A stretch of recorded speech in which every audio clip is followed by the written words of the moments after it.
It may seem like Apple is behind the competition a lot of the time. The company appeared to be slow to developments like widgets, bezel-less displays with camera notches and screens with high refresh rates. And with the iPhone 16 Pro, it appears to once again be late to the party, bringing generative AI features and a real button for the camera to its 2024 flagship. But if you will allow me to play therapist for a moment, I think it's not that Apple is slow, I think Apple is cautious, perhaps overly so. Caution on its own isn't a bad trait, in fact, it could be considered thoughtful rather than rushed to the cutting edge with its peers. Apple delivers, usually finding a slightly different approach that is often an improvement on what's out there. Just look at the Vision Pro headset or Apple Silicon, or even the iPod, the iPad, and the AirPods, which were far from the first of their kind when they launched. I am getting deja vu. Looking back at my review of the iPhone 15 Pro, I see a picture of that phone and its predecessor lined up by side to show just how much thinner the bezels are. Apple has once again trimmed the borders on its flagship phones, but while doing that enabled it to reduce the handset's size in 2023. This year it allowed the company to cram in larger screens without much change in footprint. The iPhone 16 Pro and Pro Max displays have increased in size from 6.1 inches and 6.7 inches up to 6.3 inches and 6.9 inches respectively. Both handsets have grown ever so slightly too, by just under 1mm in width and about 3mm in height. Basically, the iPhone 16 Pro and Pro Max are a hair wider and taller than their predecessors but maintain the same 8.25mm profile, and yet in spite of this minimal change, you won't be able to keep your old cases if you are upgrading from an iPhone 15 Pro to an iPhone 16 Pro. Not only would the cases not quite fit, you'd also need something with either a cutout or a sapphire crystal and conductive layer to be able to use the new camera control. Of course, Apple sells compatible cases, as do some third parties like OtterBox, so you have plenty of options. I have spent most of this year's hardware review season remarking how Samsung and Google's flagships feel like iPhones, and I have now reached a strange inception point. As I have been comparing competing phones for this review, I have been surrounded by about a dozen handsets from all these different companies on my couch, including last year's iPhone, the Galaxy S24 Plus, and the Pixel 9 Pro and Pro XL. Trying to figure out which one is the iPhone has become more confusing than ever, as they all feel similar in build. The best way to verify at a glance is looking at the camera arrays or my wallpaper. All that is to say that the iPhone 16 Pro feels similar to its predecessors, which is what these other companies have been attempting to emulate.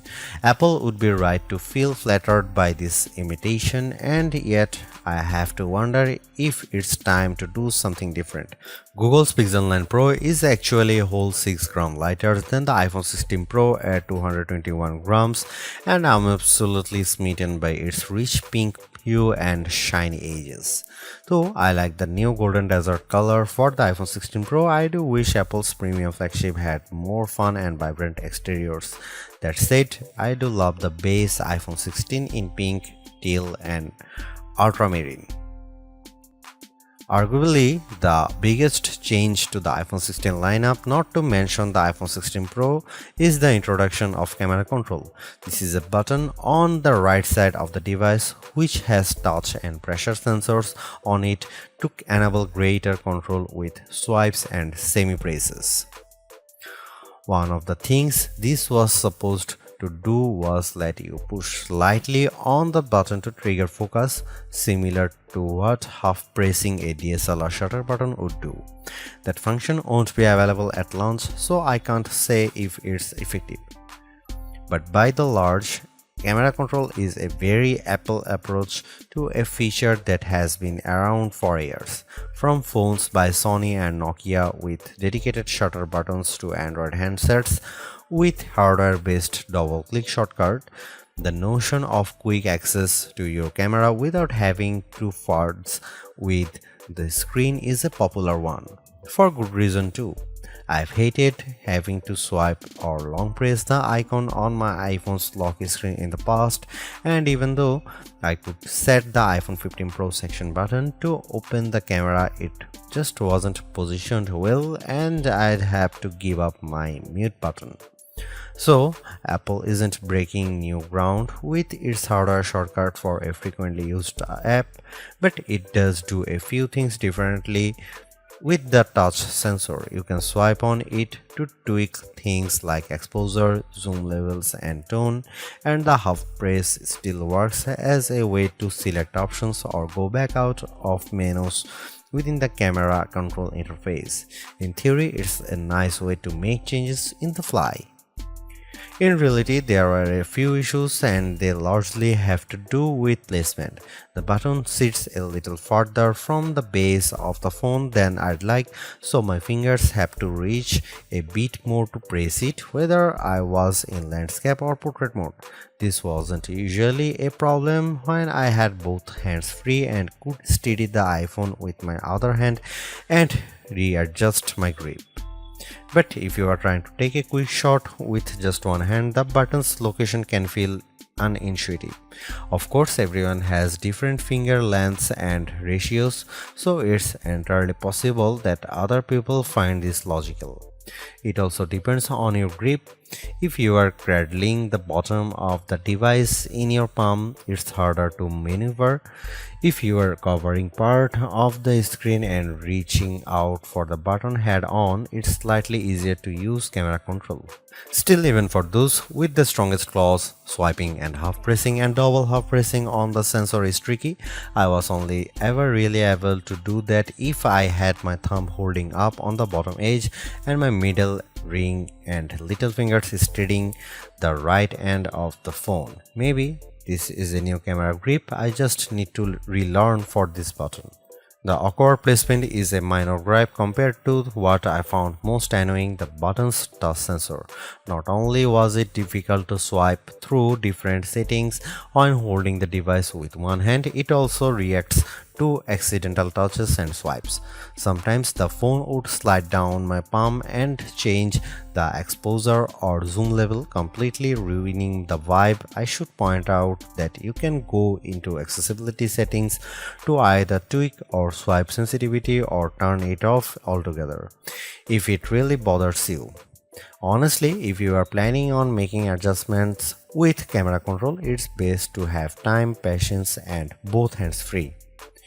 In those situations, I had a lot of fun editing settings and watching them by reflected in the viewfinder in real time. I also liked zooming in and out of subjects, decomposing a shot and tweaking exposure till I liked what I saw before then pushing down to snap the picture. I especially loved this while recording video since it makes slowly zooming in or out of a subject smoother than using the on-screen slider. Even if you are not a glutton for buttons, there are still some camera updates that might intrigue you. This year's flagships sport what Apple calls a 48-megapixel fusion camera, which has a faster quad-pixel sensor.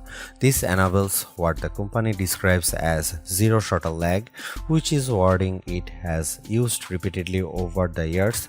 In this case, it's referring to how quickly the camera will capture a shot after you press the shutter button.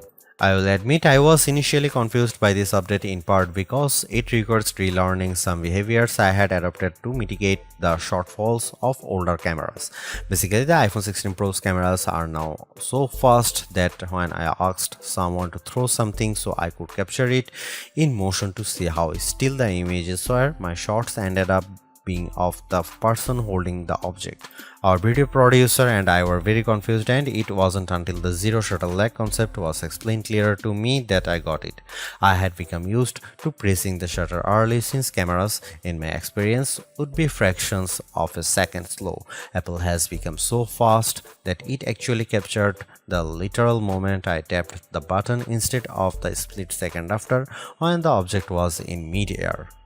Depending on your mood, the new photographic styles can be fun or serious. Apple's tweaked the built-in camera filters to not only offer more options but give you greater control. Due to how the company has refined its processing each year, there is also an improved depth map captured when it detects a face in the scene. This combined with a greater focus on color science around skin tone has led to what might be my favorite new iPhone 16 feature. Whether I shot them in portrait mode or not, photos of people what I took using the iPhone 16 Pro were a dream to edit. Simply switching between the standard, natural, luminous, quiet or ethereal styles already resulted in improvements to be colors and shadows, but I could also tap on each thumbnail to across the new editing touchpad and drag a dot around. This let me more precisely tweak the hues and contrast levels, and an additional slider will let me adjust how warm the image was.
It's been about 2 months since the public beta for iOS 18 was released, and it was nice to get a taste of upcoming features like the new customizable home pages, expanded tap back reactions, and the redesigned Photos app.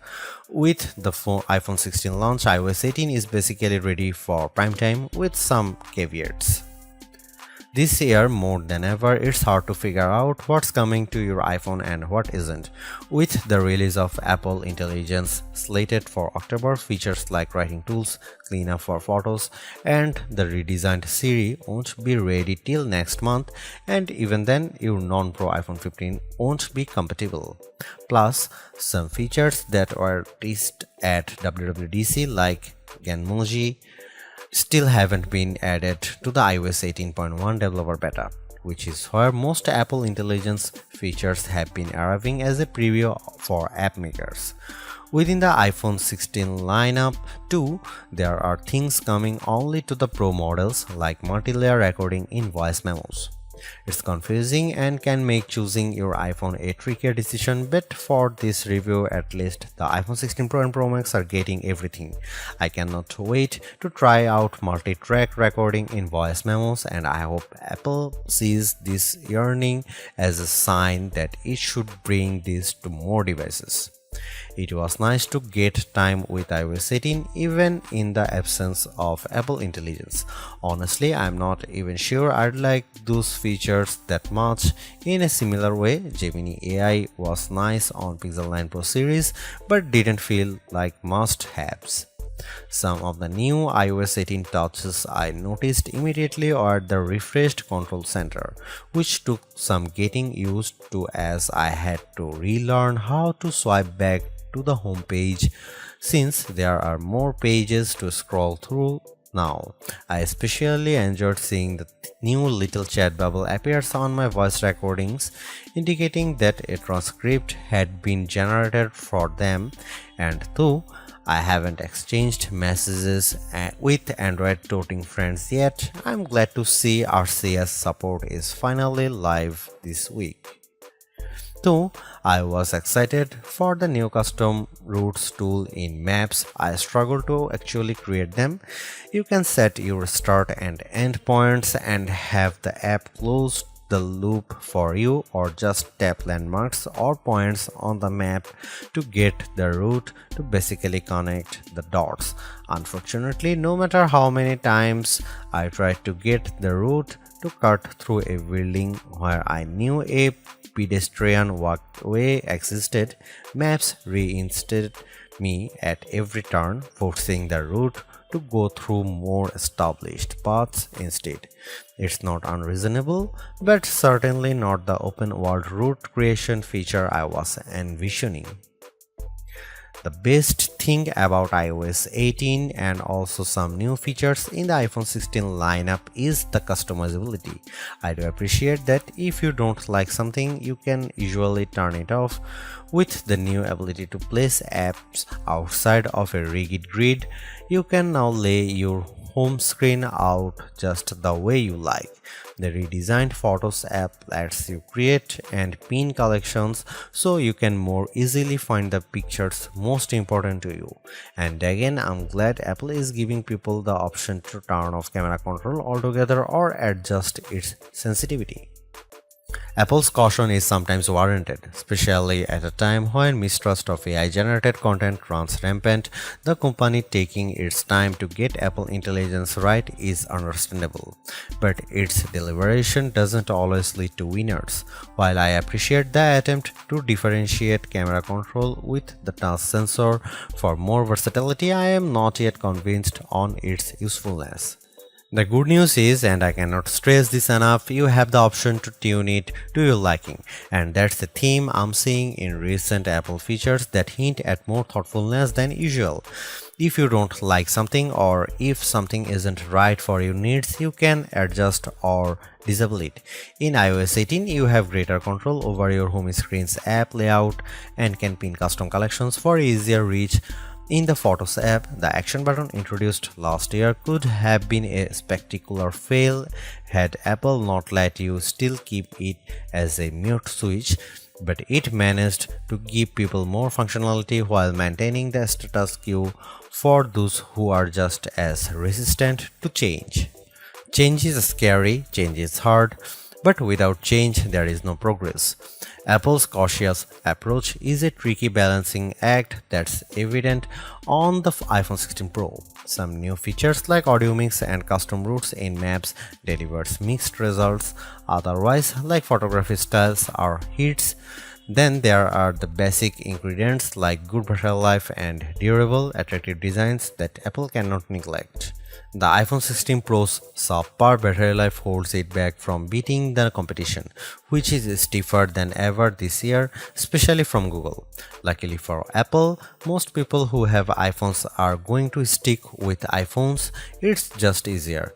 For those already sucked into the ecosystem, the iPhone 16 Pro are worth the upgrade from a model that's at least 2 years old.